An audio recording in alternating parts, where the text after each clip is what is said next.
नमस्कार दोस्तों, आप सभी लोगों का हमारे चैनल पे बहुत बहुत स्वागत है। दोस्तों आज हम लोग क्लास 11th का एक्सरसाइज 20C का क्वेश्चन नंबर 20 से करने जा रहे हैं। पिछले वीडियो में दोस्तों हम लोग क्वेश्चन नंबर 19 तक देख लेते। यदि आप लोग नहीं देखे हो तो आप लोग से रिक्वेस्ट है कि पहले इस वीडियो को जाकर देखिए, तब एक्सरसाइज आप लोग अच्छा से समझ में आएगा। इसमें क्या कर रहा है कि find the equation of perpendicular bisector of the line. क्या कह रहा है कि परपेंडिकुलर बाइसेक्टर का जो लाइन है उसको हम लोग को इक्वेशन निकालना है। Whose and points R A का कोऑर्डिनेट दिया 10,4 और बी का कोऑर्डिनेट दिया गया -4,9। तो देखिए एक लाइन सेगमेंट है जिसका एंड पॉइंट हम लोग को दिया गया है। जैसे मान लीजिए ये ए है और ये बी है। क्वेश्चन क्या कर रहा है उसको समझा रहे हैं आपको। 10,4 है और ये है -4,9 है। इस लाइन पे एक परपेंडिकुलर बाइसेक्टर, सपोज ये इसका परपेंडिकुलर बाइसेक्टर मान लीजिए ए बी है और यहाँ मान लेते हैं ये सी है और ये डी है। तो हम लोग equation of C D find करना है।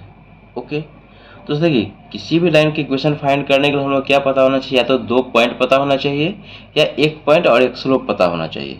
ठीक है, तो सी डी के इक्वेशन के लिए देखिए ये परपेंडिकुलर बाइसेक्टर है। तो परपेंडिकुलर बाइसेक्टर क्या करता है, जैसे मान लीजिए सी डी परपेंडिकुलर बाइसेक्टर है तो ए बी को क्या करेगा, ये 2 इक्वल पार्ट्स में डिवाइड करेगा। ठीक है, परपेंडिकुलर बाइसेक्टर क्या होता है, जिस लाइन पे पड़ता है उसको क्या करता है 2 इक्वल पार्ट्स में डिवाइड करता है। लिखिए यहाँ पे since CD is the perpendicular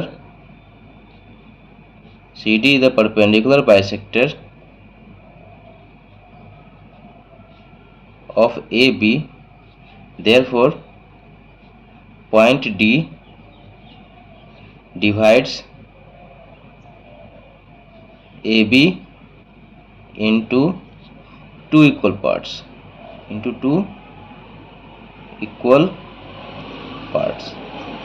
क्या है इसका मतलब कि सी डी जो है ए बी का परपेंडिकुलर बाइसेक्टर, इसलिए पॉइंट डी जो होगा ए बी को 2 इक्वल पार्ट्स में डिवाइड करेगा। इसका मतलब क्या होगा, डी जो होगा सो क्या हो जाएगा, mid point of A B हो जाएगा। तो लिखेंगे it means D is the mid point of A B. तो हम लोग यहाँ पे डी का कोऑर्डिनेट हम लोग को मिल जाएगा by using mid point formula से।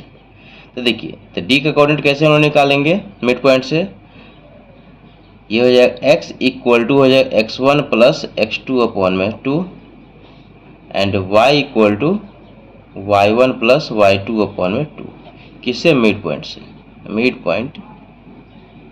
ओके, अब यहाँ पे देखिए तो डी का कोऑर्डिनेट हम लोग क्या हो जाएगा, ये x1 ये y1 ये x2 और ये y2। तो ये हो जाएगा 10 प्लस -4 अपॉन में 2 कॉमा ये हो जाएगा 4 प्लस 9 अपॉन में 2। तो डी का कोऑर्डिनेट फाइनली मिल जाएगा। देखिए ये हो जाएगा 10 में से 4, 10 प्लस -4 हो जाएगा -4 अपॉन में 2 कॉमा 13 अपॉन में 2। तो देखिए डी का कोऑर्डिनेट हम लोग को मिल जाएगा। 10 में से 4 जाएगा तो कितना हो जाएगा 6/2 हो जाएगा 3 कॉमा 13 अपॉन 2। यहाँ पर मैंशन कर दीजिए ये 3 कॉमा 13 अपॉन 2 आ गया। तो ये 3 कॉमा 13 अपॉन 2। तो देखिए हम लोग को सी डी का इक्वेशन निकालना था। तो सी डी का इक्वेशन के लिए हम लोग क्या मिल गया, हम लोग को एक पॉइंट मिल गया 3,13/2 से ये लाइन पास हो रहा है। ओके, अब हम लोग को देखिए यहाँ पे दूसरा पॉइंट तो हम लोग निकाल नहीं सकते हैं, लेकिन देखिए ये लाइन जो है इस पर क्या परपेंडिकुलर है। तो इस लाइन का तो स्लोप हम लोग निकाल सकते हैं क्योंकि 2 पॉइंट यहाँ पे दिए गए। इस लाइन का स्लोप यदि निकाल लेंगे तो इस लाइन का स्लोप यानी कि ए बी का स्लोप इंटू सी डी का स्लोप जो है कितना हो जाएगा, -1 हो जाएगा। m1 into m2 equal to कितना हो जाएगा, -1 हो जाएगा। तो वहाँ से हम लोग क्या करें, इसका वैल्यू निकाल सकते हैं। तो मान लेते हैं कि इसका स्लोप क्या है, m1 है और इसका स्लोप क्या है, m2 है। तो जब हम लोग को स्लोप निकल जाए, पॉइंट निकल जाए, तो वहाँ से हम लोग इक्वेशन तो निकाल ही सकते हैं। तो लिखेंगे यहाँ पे equation of slope of A B. Slope का फॉर्मूला क्या होता है, y2 माइनस y1 अपॉन में x2 माइनस x1। अब दोस्त देखिए y2 क्या है, देखिए x1 y1 x2 y2। तो y2 का वैल्यू है 9 माइनस y1 का वैल्यू है 4 अपॉन में x2 यानी कि -4 माइनस x1 यानी कि 10। सॉल्व कर लीजिए तो ये हो जाएगा 9 में से 5 हो जाएगा 4 अपॉन में -4 माइनस 10 -14। तो दोस्तों देखिए ए बी का स्लोप हम लोग क्या माने हैं, ए बी का स्लोप माने m1 माने हैं। ये हो जाएगा m1 इक्वल टू हो जाएगा 5 में माइनस 14। इसको हम ऐसे भी लिख सकते हैं m1 इक्वल टू माइनस 5 में 14। इसको स्टैंडर्ड फॉर्म में लिखेंगे तो माइनस साइन चला जाएगा, ऊपर चला जाएगा। अब लिखेंगे कि हियर सी डी जो है परपेंडिकुलर किस पे है, ए बी पे है। ये हो जाएगा slope of C D into slope of A B equal to कितना हो जाएगा, -1 हो जाएगा। क्योंकि देखिए सी डी जो है, यहाँ पे देखिए ये सी डी लाइन जो है, सी डी जो है परपेंडिकुलर ए बी पे है, इसका मतलब slope of C D into slope of A B equal to कितना हो जाएगा, -1 हो जाएगा। तो स्लोप ऑफ सी डी को हमने क्या लेट किया है, m2 into slope of A B m1 equal to कितना हो जाएगा, -1। m2 का तो वैल्यू हम लोग को निकालना ही है, m1 का वैल्यू है -5/14 इक्वल टू -1। अब यहाँ पे देखिए माइनस माइनस यहाँ पे कैंसिल हो जाएगा, तो m2 का वैल्यू कितना हो जाएगा, ये 1 तो एच रहेगा, इधर आएगा तो रेसिप्रोकल हो जाएगा 14/5। यानी कि देखिए m2 का वैल्यू हम लोग को मिल गया, m2 का वैल्यू मिल गया 14/5। अब दोस्तों देखिए इसका स्लोप, देखिए यहाँ पे स्लोप हम लोग को मिल गया कितना, 14/5। इसका स्लोप मिल गया 14/5।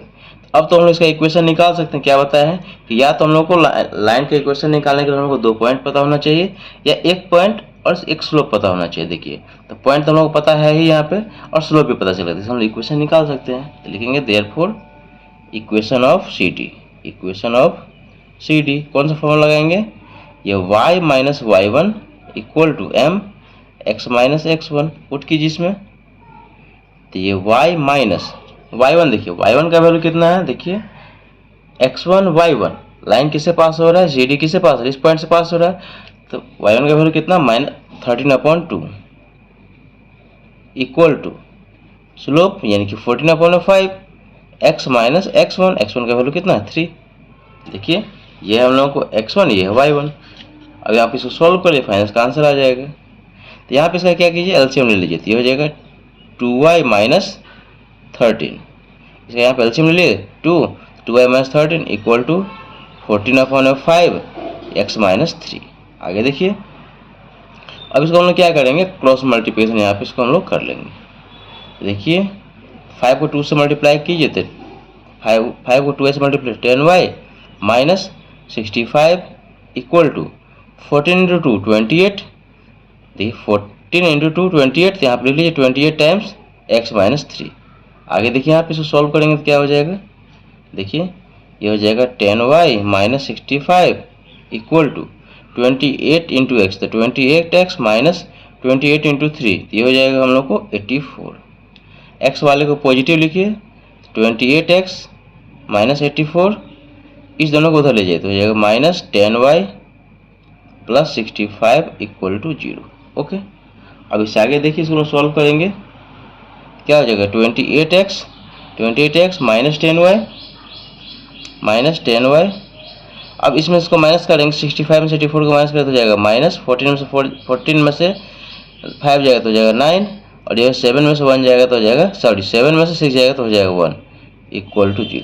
तो ये दोस्तों हम लोग को रिक्वायर्ड इक्वेशन हो जाएगा किसका, परपेंडिकुलर बाइसेक्टर जो सी डी है उसका, 28x minus 10y minus 19 equal to 0। I hope दोस्तों क्वेश्चन नंबर 20 आप लोगों को समझ में आ गया होगा। और दोस्तों 20 नंबर क्वेश्चन मोस्ट इंपॉर्टेंट है एग्जामिनेशन पॉइंट ऑफ व्यू के हिसाब से, ठीक है। इसको आप लोग बढ़िया से कीजिएगा, कहीं डाउट होगा तो आप कमेंट के जरिए पूछ भी सकते हैं।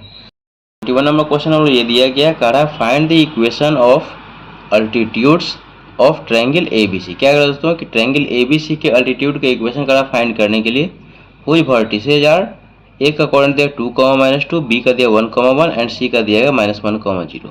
दोस्तों देखिए अल्टीट्यूड क्या होता है, जैसे यहाँ वर्टेक्स से इस पर हम लोग लाइन ड्रॉ करेंगे तो ये क्या हो जाएगा, परपेंडिकुलर हो जाएगा, ठीक है। इसको हम क्या बोलते हैं, अल्टीट्यूड बोलते हैं। अल्टीट्यूड क्या होता है, एक हाइट होता है, ठीक है।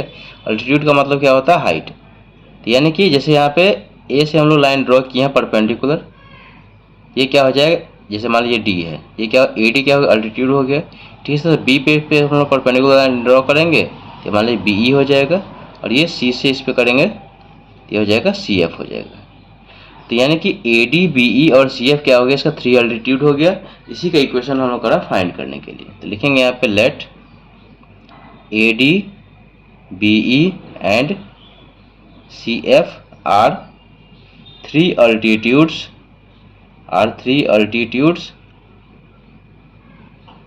Of triangle A B C. Okay, अब दोस्तों देखिए यहाँ पे ए डी का इक्वेशन हम लोग निकालना है। इसके लिए हम लोग क्या पता होना चाहिए, कम से कम 2 पॉइंट पता होना चाहिए, या 1 पॉइंट और स्लोप पता होना चाहिए, तब तो इक्वेशन निकलेगा यहाँ पे। तो देखिए 1 पॉइंट तो हम लोग को पता है कि ये लाइन जो है 2, -2 से पास कर रहा है। ओके, और यहाँ पे देखिए दूसरा पॉइंट तो हम लोग यहाँ पे निकाल नहीं सकते हैं, क्योंकि ये तो इसका मिड पॉइंट तो होगा नहीं। ओके, अब यहाँ पे देखिए कि हम दूसरा पॉइंट, तो हम स्लोप कैसे निकालेंगे। देखिए ए डी जो है परपेंडिकुलर किस पे है, बी सी पे है। यदि हम बी सी का स्लोप निकाल सकते हैं, क्योंकि 2 पॉइंट तो यहाँ पे दिया गया है। तो बी सी का स्लोप और ए डी का स्लोप का प्रोडक्ट कितना हो जाएगा, -1 हो जाएगा। तो वहाँ से ए डी का स्लोप हम लोग फाइंड कर सकते हैं। तो लिखिए यहाँ पे स्लोप ऑफ बी सी निकालिए, लिखेंगे slope of B C. Formula क्या हो जाएगा, y2 - y1 अपॉन में x2 - x1। तो आप लिखेंगे स्लोप ऑफ बी सी। देखिए ये x1 y1 x2 y2, ये हो जाएगा 0 माइनस y1 कितना 1 अपॉन में x2 यानी कि -1 माइनस x1 क्या है +1, ये हो जाएगा -1 अपॉन में ये हो जाएगा -2, माइनस से माइनस कैंसिल हो जाएगा। तो 1/2 इसका क्या हो जाएगा, स्लोप हो जाएगा इसका बी सी का। तो लिखेंगे कि therefore slope of A D into slope of B C equal to कितना हो जाएगा, -1। देखिए यहाँ पे ए डी का स्लोप और बी सी का स्लोप क्या हो जाएगा, -1 हो जाएगा। क्यों हो जाएगा, क्योंकि ए डी जो है परपेंडिकुलर किस पे है, बी सी पे है। अब यहाँ पुट कर दीजिए यहाँ पे। देखिए ये तो हम लोग को निकालना ही है कि slope of A D into slope of B C की जगह क्या रखेंगे, 1/2 इक्वल टू क्या हो जाएगा, -1 हो जाएगा। तो यहाँ से स्लोप ऑफ ए डी निकालेंगे, slope of A D equal to -1 था एज इट इज इंटू इधर आएगा तो रेसिप्रोकल हो जाती है, हो जाएगा 2/1। तो स्लोप ऑफ ए डी क्या हो जाएगा बताइए, स्लोप ऑफ ए डी हो जाएगा कितना, -2। अब दोस्तों देखिए हम लोगों को ए डी का स्लोप निकल गया। ए डी का स्लोप कितना निकल गया, ए डी का स्लोप निकल गया -2। ओके, और यहाँ पे एक पॉइंट भी पता है तो हम लोग इक्वेशन तो आराम से निकाल सकते हैं। तो ठीक इसी तरह से जिस तरह से ए डी की इक्वेशन निकाले, ठीक इसी तरह से बी और सी एफ का इक्वेशन निकलेगा। तो आप लिखेंगे therefore equation of A D, therefore equation of A D क्या हो जाएगा बताइए, क्योंकि हम लोग पॉइंट पता है और स्लोप पता है। तो y - y1, तो y - y1 इक्वल टू हो जाएगा m टाइम्स x - x1 हो जाएगा। तो ये y - y1 देखिए y1 क्या है, यहाँ पे देखिए ए डी का इक्वेशन के लिए y1 क्या है, x1 y1 यानी कि -2 है। तो यहाँ पर ब्रैकेट यूज करेंगे इक्वल टू m यानी कि -2 टाइम्स x - x1। x1 का वैल्यू क्या है, x1 क्या है 2 है, क्योंकि ए डी के इक्वेशन निकाल रहे थे। पासिंग पॉइंट तो ये हो गया x1 y1, यहाँ पे 2 हो जाएगा। अब इसको यहाँ पे सॉल्व कर लीजिए। देखिए यहाँ पे क्या हो जाएगा, तो हो जाएगा y माइनस हो जाएगा +2 इक्वल टू -2 से मल्टीप्लाई तो -2x, और ये हो जाएगा -+4। x वाले को पॉजिटिव रखिएगा तो ये y +2 का एज इट इज, दोनों को इधर ले आइए, हो जाएगा +2x -4 इक्वल टू 0। तो देखिए हम लोगों का फाइनल इक्वेशन क्या हो जाएगा, यहाँ पे देखिए ये हो जाएगा 2x प्लस ये y, ये 2x प्लस y, और 2 में से 4 जाएगा तो हो जाएगा -2 इक्वल टू 0। तो ये पहला इक्वेशन दोस्तों हम लोग मिल गया, 2x plus y -2 equal to 0। ये इक्वेशन किसका हो गया, इक्वेशन ऑफ ए डी। अब ठीक इसी तरह से बी और सी एफ का इक्वेशन हम लोग निकालेंगे। ओके, अब देखिए यहाँ पे हम लोग क्या करेंगे, अब बी के इक्वेशन निकालने के लिए देखिए यहाँ पे बी है, बी तो ये देखिए ये लाइन जो है मतलब किस पे परपेंडिकुलर है, ए सी पे परपेंडिकुलर है। तो हम लोग ए सी का स्लोप निकालेंगे, लिखेंगे slope of A C. Formula वही रहेगा y2 - y1 अपॉन में x2 - x1। देखिए ए सी के लिए क्या हो जाएगा, ए हो जाएगा x1 y1, ये देखिए x1 y1 x2 y2, तो y2 का वैल्यू है 0 माइनस y1 का वैल्यू कितना है -2। देखिए y2 ये रहा और y1 ये रहा, तो 0 माइनस ऑफ -2 हो जाएगा, अपॉन में ये हो जाएगा x1 यानी कि -1, सॉरी x2 कितना हो जाएगा -1, और ये हो जाएगा x1 हो जाएगा माइनस यहाँ पे 2 हो जाएगा। देखिए यहाँ पे y2 माइनस y1 यानी कि 0 अब माइनस ऑफ -2 अपॉन में x2 माइनस x1 यानी कि -1 और ये हो जाएगा -2। उसको सॉल्व कर लीजिए। देखिए यहाँ पे ये हो जाएगा 2 अपॉन में -1 -2 हो जाएगा -3। ओके, देखिए अब यहाँ पे हम लोग क्या करेंगे, AC का स्लोप, देखिए यहाँ पे AC का स्लोप और BE का स्लोप का प्रोडक्ट कितना हो जाएगा, -1 हो जाएगा, क्योंकि दोनों परपेंडिकुलर है। तो लिखेंगे slope of AC into slope of BE equal to कितना, -1। तो स्लोप ऑफ AC तो हम निकाल चुके हैं, कितना, 2 upon -3 into slope of BE, ये तो हम लोग निकालना ही है, slope of BE equal to -1। Okay, तो अब देखिए यहाँ पे तो स्लोप ऑफ BE क्या हो जाएगा, देखिए यहाँ पे स्लोप ऑफ BE तो ये -1 तो एज इट ही रहेगा, इनटू ये रेसिप्रोकल हो जाएगा, तो ये हो जाएगा -3 अपॉन में 2, माइनस माइनस कैंसिल, तो स्लोप ऑफ BE कितना हो जाएगा, 3 अपॉन में 2। अब देखिए B का स्लोप भी पता चल गया कितना, 3 अपॉन 2, और यहाँ पे पासिंग पॉइंट भी पता है, तो यहाँ से हम लोग इक्वेशन इसका निकाल सकते हैं। देखिए B का स्लोप कितना आ गया, 3 अपॉन 2। देखिए आप इसको मेंशन कर देते हैं, ये हो गया 3 अपॉन 2। ये पासिंग पॉइंट इसका क्या है, 1,1 है, यहाँ से हम लोग इक्वेशन इसका निकाल सकते हैं। तो यहाँ पे लिखेंगे देयरफॉर इक्वेशन ऑफ यहाँ पर लिखेंगे B। देखिए यहाँ पे लिखेंगे, यहाँ पे देयरफॉर इक्वेशन ऑफ B, देखेंगे देयरफॉर इक्वेशन ऑफ B क्या हो जाएगा, फॉर्मूला वही रहेगा, y minus y1 equal to m times x minus x1। ये y माइनस y1, देखिए B के लिए y1 कितना है बताइए, देखिए B के लिए x1 भी 1 है, y1 भी 1 है, तो देखिए यहाँ पे y minus 1 equal to m आया है कितना, 3 upon 2 x minus x1। Solve कर लीजिए यहाँ पे, इसको यहाँ पे क्रॉस मल्टीप्लिकेशन यहाँ पे कर लीजिए, हो जाएगा 2y minus 2 equal to 3x minus 3। x वाले को पॉजिटिव रखिए, इसको as it is 3x minus 3 है, इसको इधर ले आइए, तो हो जाएगा -2y plus 2 equal to 0। Okay, अब यहाँ पे देखिए हम लोग इक्वेशन क्या है, देखिए 3x माइनस 2y और 2 में से 3 जाएगा, तो 2 में से 3 जाएगा तो कितना हो जाएगा, -1 हो जाएगा, तो -1 इक्वल टू 0। ये हो जाएगा आंसर इसका, इक्वेशन ऑफ B क्या हो जाएगा, 3x minus 2y minus 1 equal to 0। तो ये हम लोग को सेकेंड आंसर हो जाएगा। ओके, अब थर्ड आंसर हम लोग किसका निकालेंगे, CF का इक्वेशन निकालेंगे। ठीक है, देखिए CF का इक्वेशन निकालने के लिए हम लोग क्या करेंगे, देखिए यहाँ पे CF का इक्वेशन निकालने के लिए, ये CF है, ये देखिए ये लाइन इस पे क्या है, परपेंडिकुलर है, तो हम लोग क्या करें, AB का स्लोप यहाँ पे हम लोग पहले निकाल लेंगे, सेम प्रोसेस हम लोग सॉल्व कर रहे हैं। ठीक है, यहाँ पे लिखेंगे देयरफॉर, लिखेंगे स्लोप ऑफ,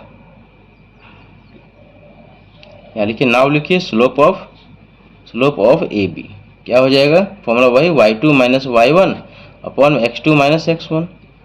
ओके, अब देखिए AB के लिए, देखिए यहाँ पे AB के लिए क्या हो जाएगा, A वाला हो जाएगा x1 y1 और B वाला हो जाएगा x2 y2। तो y2 कितना है 1 और y1 कितना है -2, तो y2 माइनस y1 यानी कि 1 माइनस ऑफ y1 कितना है -2 अपॉन में, देखिए x2, देखिए यहाँ पे x1 y1 x2 y2, तो 1 माइनस ऑफ -2 हो गया, और x2 कितना है यहाँ पे 1, ये हो जाएगा 1 माइनस x1 कितना है 2 है। ओके, अब इसको सॉल्व कर लीजिए, तो स्लोप ऑफ AB क्या हो जाएगा बताइए, ये 1 माइनस माइनस हो जाएगा +2 अपॉन में 1 में 2 हो जाएगा कितना -1, तो हो जाएगा 3 अपॉन में -1, तो हो जाएगा -3। ओके, AB का स्लोप कितना निकल गया, -3 निकल गया, तो लिखेंगे therefore slope of AB into slope of CF equal to कितना -1, क्योंकि CF जो है परपेंडिकुलर किस पे है, AB पे है, तो दोनों का स्लोप का प्रोडक्ट कितना हो जाएगा, -1 हो जाएगा। अब देखिए स्लोप ऑफ AB, तो स्लोप ऑफ AB हम लोग यहाँ पे निकाल चुके हैं। देखिए AB का स्लोप कितना निकला है, -3 into slope of CF equal to हो जाएगा -1। ओके, तो स्लोप ऑफ CF निकालेंगे तो ये चला जाएगा इधर, डिवाइड में हो जाएगा, लिखेंगे slope of CF equal to हो जाएगा -1 अपॉन में -3, कट गया, यानी कि 1/3। स्लोप ऑफ CF कितना निकल गया, 1/3। आप इसको मेंशन कर दीजिए कि CF का स्लोप निकल गया हम लोग कितना, 1/3। और क्या है यहाँ पे इक्वेशन इसका हम लोग फाइंड कर सकते हैं, क्योंकि एक पॉइंट भी पता है और यहाँ पे स्लोप भी पता है, तो लिखेंगे देयरफॉर इक्वेशन ऑफ CF। देखिए आगे यहाँ पे, अब इस आगे हम सॉल्व कर लेंगे यहाँ पे। अब देखिए यहाँ पे इससे आगे लिखेंगे इक्वेशन ऑफ CF क्या हो जाएगा, y - y1 equal to m x - x1। तो ये y माइनस, देखिए y1, देखिए y1 क्या हो जाएगा यहाँ पे, देखिए यहाँ पे, देखिए CF जो है पास कहाँ से कर रहा है, -1, 0 से, तो ये -1 क्या x1 हो जाएगा, ये हो जाएगा y1, तो y1 का वैल्यू कितना हो जाएगा, 0 इक्वल टू m का वैल्यू हम लोग कितना निकला है, देखिए m का वैल्यू हम लोग निकला है 1/3 निकला है। ओके, तो यहाँ से 1/3 लिख दीजिए, x माइनस x1। देखिए x1 का वैल्यू कितना है, x1 का वैल्यू है -1 है, x1 का वैल्यू कितना है यहाँ पे, -1 है। यहाँ पुट कर दीजिए, यहाँ पे ब्रैकेट में इसको लिख दीजिए। ओके, सॉल्व कर लीजिए इसको, ये y इक्वल टू हो जाएगा 1/3 और ये x, ये माइनस माइनस हो जाएगा +1। देखिए यहाँ पे y minus y1 equal to m, x minus x1 का वैल्यू था -1, इसलिए यहाँ पर ब्रैकेट में इसको रखें। इसको सॉल्व कर लीजिए, यहाँ पे क्रॉस मल्टीप्लिकेशन कर लीजिए, ये हो जाएगा 3y इक्वल टू x + 1। क्या इक्वेशन आया, 3y इक्वल टू x + 1। तो x को तो हम लोग पॉजिटिव में रखें, इसको एज रख दीजिए, तो हो जाएगा x + 1, इसको इधर ले आए तो -3y इक्वल टू 0, ये हो जाएगा x - 3y + 1 equal to 0। Last में आप लिख लीजिए, इसका आंसर हो जाएगा equation of CF equal to कितना हो जाएगा, x - 3y + 1 इक्वल टू 0। ये दोस्तों इसका फाइनल आंसर हो गया। आई होप दोस्तों क्वेश्चन नंबर 21 भी आप लोगों को समझ में आ गया होगा। अब इसका नेक्स्ट क्वेश्चन देखते हैं, क्वेश्चन नंबर 22। देखिए यहाँ पे क्वेश्चन नंबर 22 का आ रहा है कि इफ A का कोऑर्डिनेट दिया 4,3, B का दिया 0,0, C का दिया 2,3 are the vertices of triangle ABC। क्या करा दोस्तों कि ये तीनों पॉइंट जो है ट्रायंगल ABC का वर्टिसेस है। Then find the equation of bisector of angle A। क्या कर रहा है, तो हम लोग को इक्वेशन निकालना है बाइसेक्टर ऑफ एंगल A का। एंगल A का जो बाइसेक्टर है उसका इक्वेशन हम लोग को निकालना है। देखिए इसको हम लोग कैसे सॉल्व करेंगे। जैसे मान लीजिए एक ट्रायंगल है, ये मान लीजिए A है, ये B है और ये C है। तो कोऑर्डिनेट यहाँ पर लिख लीजिए, A का कोऑर्डिनेट दिया 4,3 और B का दिया 0,0 और C दिया गया है हम लोग को 2,3। और ये क्वेश्चन दोस्तों मोस्ट इंपॉर्टेंट है। देखिए एंगल A का बाइसेक्टर, देखिए एंगल A ये है, इसको हम बाइसेक्ट करेंगे। मान लीजिए सपोज दैट यहाँ पे क्या है, ये D है, तो इक्वेशन निकालना है किसका, AD का इक्वेशन निकालना है। ठीक है, तो बाइसेक्ट करें इसका मतलब ये नहीं है कि ये जो है तो इसको क्या करें 2 इक्वल पार्ट्स में डिवाइड करें, ऐसा परपेंडिकुलर बाइसेक्टर में होता है, सिर्फ यहाँ पर दिया बाइसेक्ट दिया गया है। ठीक है, तो AD का हम लोग को इक्वेशन निकालना है। ठीक है, तो देखिए AD के इक्वेशन कैसे हम लोग निकालें, यहाँ पर समझिए कि AD के इक्वेशन निकालने के लिए हम लोग क्या होना चाहिए, या तो 2 पॉइंट पता होना चाहिए, 2 पॉइंट पता होना चाहिए, या हम लोग को 1 पॉइंट और यहाँ पे स्लोप पता होना चाहिए। तो दोस्तों देखिए दूसरा पॉइंट हम लोग कैसे फाइंड करेंगे, स्लोप तो यहाँ पे हम निकाल नहीं सकते हैं क्योंकि यहाँ पे ये परपेंडिकुलर है नहीं। यहाँ पे यदि यहाँ पे ये लाइन परपेंडिकुलर रहता तो हम लोग इसका स्लोप निकाल लेते, क्योंकि इसका स्लोप और इसका स्लोप का प्रोडक्ट कितना हो जाएगा, -1 हो जाएगा, इसका स्लोप यहाँ से निकल जाएगा। अब हम लोग क्या यहाँ पे सेकंड पॉइंट निकालें। सेकंड पॉइंट निकालने के लिए हम लोग क्या करेंगे दोस्तों, एंगल बाइसेक्टर थ्योरम यहाँ पे हम लोग यूज करेंगे। देखिए क्लास 9 में आप लोग एंगल बाइसेक्टर थ्योरम पढ़े होंगे कि जैसे मान लीजिए कोई एंगल है, इसको ये बाइसेक्ट कर रहा है, तो यहाँ से क्या हो जाएगा, दिस अपॉन में this equal to this upon में दिस, यानी कि AB अपॉन में AC equal to BD upon में DC। यहाँ से फ़ायदा क्या होगा कि देखिए AB तो निकल जाएगा, डिस्टेंस निकल जाएगा, AC भी डिस्टेंस निकल जाएगा, तो डिस्टेंस का यहाँ पे रेशियो हो जाएगा, यानी कि इतना अपॉन इतना इक्वल टू हम लोग को क्या मिल जाएगा, रेशियो मिल जाएगा। वहाँ से हम लोग सेक्शन फॉर्मूला लगा के यहाँ से इसका वैल्यू निकाल लेंगे। और जब यहाँ पे इसका कोऑर्डिनेट निकल जाएगा तो हम लोग आराम से इसका इक्वेशन निकाल सकते हैं। तो ये दोस्तों इसमें करना है प्रोसेस इसका। तो यहाँ पे लिखेंगे कि सिंस, लिखेंगे let AD is the bisector of angle A। Okay, लिखेंगे by using angle bisector theorem. तो यूज कर रहे हैं एंगल बाइसेक्टर थ्योरम को। तो एंगल बाइसेक्टर थ्योरम क्या कह रहा है कि दिस यानी कि AB अपॉन में AC equal to BD upon में क्या हो जाएगा, DC हो जाएगा। ये आप याद रखिएगा कि जब कोई लाइन इसको बाइसेक्ट कर रहा है तो दिस अपॉन में this equal to this upon में दिस, ये होता है। ठीक है, अब यहाँ हम लोग क्या करेंगे, AB का डिस्टेंस निकालें, AB और AC का वैल्यू निकाल लेंगे तो इसका हम लोग को रेशियो पता चल जाएगा। तो यहाँ पर हम लोग डिस्टेंस फॉर्मूला से AB और AC का वैल्यू निकाल सकते हैं। यहाँ पे AB क्या डिस्टेंस और AC भी क्या डिस्टेंस है। तो लिखेंगे by using distance formula, by using distance formula. Okay, तो जानते हैं डिस्टेंस फॉर्मूला क्या होता है। जैसे AB निकालेंगे तो ये रूट अंडर ये x2 माइनस x1 का होल स्क्वायर प्लस ये y2 माइनस y1 का होल स्क्वायर। ये तो हम लोग पता है डिस्टेंस फॉर्मूला यही होता है।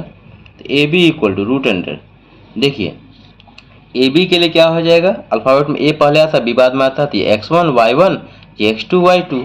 तो देखिए ये क्या हो जाएगा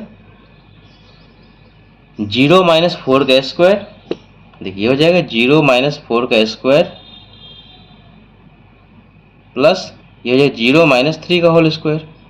देखिए x1 y1 x2 y2 0 minus 4 और ये 0 माइनस 3, इसको सॉल्व कर लीजिए तो ये हो जाएगा हम लोगों को, देखिए 0 माइनस 4 जाएगा तो हो जाएगा माइनस 4 का स्क्वायर प्लस ये हो जाएगा माइनस 3 का स्क्वायर। देखिए AB का वैल्यू हम लोग कितना निकल जाएगा, माइनस 4 का स्क्वायर 16 प्लस माइनस 3 का स्क्वायर हो जाएगा 9, ये रूट 25, ये हो जाएगा हम लोग को 5। AB का वैल्यू हम लोग कितना मिल गया दोस्तों, 5 मिल गया। ये वैल्यू हम लोग मिल गया 5। अब इसी तरह से AC का वैल्यू निकालिए डिस्टेंस फॉर्मूला से। लिखेंगे AC equal to root under, same formula यहाँ पे ये x2 माइनस x1 का होल स्क्वायर प्लस ये y2 माइनस y1 का होल स्क्वायर। तो AC के लिए हो जाए ये हो जाएगा x1 y1, देखिए AC के लिए ये x1 y1 x2 y2 तो हो जाएगा 2 माइनस 4 का स्क्वायर, ये हो जाएगा 2 माइनस 4 का स्क्वायर प्लस 3 माइनस 3 का होल स्क्वायर। सॉल्व कर लीजिए, 2 में से 4 जाएगा तो जाएगा माइनस 2 का स्क्वायर प्लस ये तो कैंसिल ही हो जाएगा, तो हो जाएगा हम लोग को 0 का स्क्वायर। तो बताइए देखिए AC का वैल्यू कितना हो जाएगा, माइनस 2 का स्क्वायर हो जाएगा 4, यानी कि ये हो जाएगा 2 हो जाएगा। तो AC इक्वल टू कितना हो जाएगा 2, AC इक्वल टू हो जाएगा हम लोग को यहाँ पे 2। अब यहाँ पे देखिए, अब यहाँ पे यदि हम इसका वैल्यू पुट कर लेते हैं तो देखिए AB का वैल्यू कितना है 5, AC का वैल्यू कितना है 2 इक्वल टू BD अपॉन में हो जाएगा DC। तो देखिए BD अपॉन में DC इक्वल टू कितना हो जाएगा, BD अपॉन में DC इक्वल टू 5 अपॉन में 2। तो हम लोग को रेशियो पता चल गया यहाँ पे। देखिए BD और DC, तो BD का वैल्यू कितना आ गया ये 5 और DC का रेशियो आ गया 2। तो 5 रेशियो 2 यानी कि 5 और ये 2। तो यहाँ पे हम देखिए एक लाइन सेगमेंट है जिसको D जैसे 5 रेशियो 2 में डिवाइड कर रहा है, तो रेशियो से हम लोग कितना मिल गया 5 रेशियो 2 मिल गया। अब हम लोग सेक्शन फॉर्मूला से यहाँ से D का कोऑर्डिनेट यहाँ पर हम लोग निकाल सकते हैं। यहाँ पे तो लिखेंगे now by using section formula. जब D निकल जाएगा तो 2 पॉइंट हम लोग मिल जाएगा, तो वहाँ से हम लोग इक्वेशन निकाल सकते हैं। तो लिखेंगे now by using section formula, by using section formula. Second formula क्या होता है, x equal to mx2 plus nx1 upon में m plus n and y equal to होता है my2 प्लस ny1 अपॉन में m प्लस n। m क्या होता है, रेशियो होता है। देखिए ये वैल्यू है m का और ये है n का, m का वैल्यू 5 n का वैल्यू 2 और ये हो गया x1 y1 x2 y2। तो पुट कीजिए इसमें, देखिए यहाँ पे तो D का कोऑर्डिनेट के लिए हो जाएगा, देखिए यहाँ पे m यानी कि 5 इंटू x2, देखिए यहाँ पे x1 y1 x2 y2, x2 का वैल्यू कितना 2 है प्लस n यानी कि हो जाएगा 2 इंटू x1 का वैल्यू कितना है 0 अपॉन में m प्लस n यानी कि 5 प्लस 2 कॉमा y का वैल्यू कितना हो जाएगा m यानी कि 5 इंटू y2।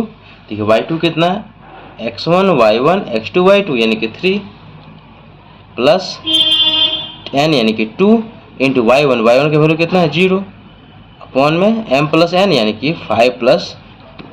तो देखिए डी का कोऑर्डिनेट हम लोग कितना मिल जाएगा बताइए, ये 5 इंटू 2 हो जाएगा 10 अपॉन में 7 कॉमा 5 3 जब 15 अपॉन में 7। तो आप लिख लीजिए 10 अपॉन 7 और 15 अपॉन 7। ये देखिए ये कोऑर्डिनेट हम लोग मिल गया 10 अपॉन में 7, ये हो जाएगा 15 अपॉन में 7। अब बताए दो पॉइंट तो हम लोग को पता चल गया है 4 3 और 10 कॉमा 7 अपॉन 15 अपॉन 7। यहाँ से इस लाइन का इक्वेशन हम लोग इजीली सॉल्व कर सकते हैं यहाँ पे। तो लिखिए नेक्स्ट पेज में लिखेंगे देयरफॉर इक्वेशन ऑफ एडी, यही तो हम लोग को फाइंड करना है। ये तो एडी तो है, मतलब ये बाइसेक्टर है किसका, एंगल ए का। देखिए नेक्स्ट पेज में अब देखिए यहाँ पे लिख लिए इक्वेशन ऑफ एडी क्या हो जाए, जब हम लोग दो पॉइंट बता रहे हैं तो इसका इक्वेशन का फॉर्मूला क्या होता है y minus y one upon max minus x1 equal to y2 minus y one upon max two minus x1। दोस्तों ये फॉर्मूला वही है y minus y one equal to m into x minus x1, क्योंकि ये value किसका होता है slope का ही, यानी कि m हो गया, वहाँ से क्रॉस मल्टीप्लिकेशन करें फाइनल वही आ जाएगा। अब देखिए यहाँ पे y माइनस वाई वन।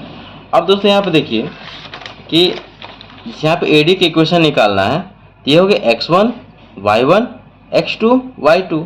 तो y माइनस वाई वन करेंगे x1 y1 का वैल्यू कितना 3 है अपॉन में x माइनस x1 का वैल्यू कितना है, x1 का वैल्यू है 4 equal to y2 minus y one. तो देखिए y2 कितना है x1 y1 x2 y2 का वैल्यू 15 अपॉन 7। तो 15 अपॉन 7 माइनस y1 का वैल्यू कितना हो जाएगा 3 अपॉन में x2 यानी कि 10 अपॉन 7 माइनस 4। देखिए यहाँ पे y2 माइनस y1 x2 और माइनस x1, इसको आप सॉल्व कर लीजिए फाइनल का आंसर आ जाएगा।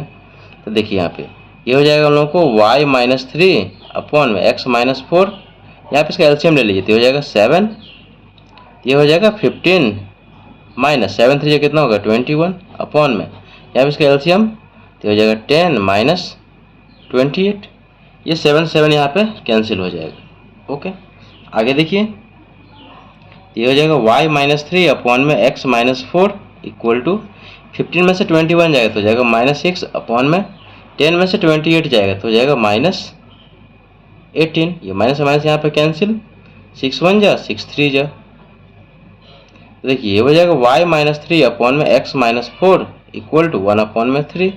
इसको यहाँ पे क्रॉस मल्टीप्लिकेशन यहाँ पे कर लीजिए। देखिए यहाँ पे क्या हो जाएगा, ये हो जाएगा हम लोगों को देखिए 3 से y को मल्टीप्लाई कीजिए तो ये हो जाएगा 3y minus 9 equal to x minus 4। X y term को पॉजिटिव रखिए तो x माइनस 4 इसको इधर ले आइए तब प्लस 3y इधर आएगा तो माइनस 3y और ये माइनस 9 इधर आएगा तो हो जाएगा प्लस 9 इक्वल टू 0। ओके अब यहाँ पे देखिए हम लोग इक्वेशन क्या है बताइए, x माइनस 3y और 9 में से 4 जाएगा तो हो जाएगा प्लस 5 इक्वल टू 0। तो ये दोस्तों क्या हो जाएगा बाइसेक्टर का इक्वेशन हो जाएगा। ओके आई होप दोस्तों सारा क्वेश्चन आप लोगों को समझ में आ गया हो। कहीं भी डाउट हो तो कमेंट जरिए पूछ भी सकते हैं। वीडियो अच्छा लगे मेरे पढ़ाने का तरीका यदि आप लोग पसंद आए तो आपसे रिक्वेस्ट है कि प्लीज़ इस चैनल को लाइक कीजिए, शेयर कीजिए, सब्सक्राइब कीजिए और कमेंट कर दोस्तों जरूर बताएं कि ये कंसेप्ट आप लोगों को समझ में आया कि नहीं। मिलते हैं नेक्स्ट वीडियो में, तब तक के लिए थैंक यू सो मच।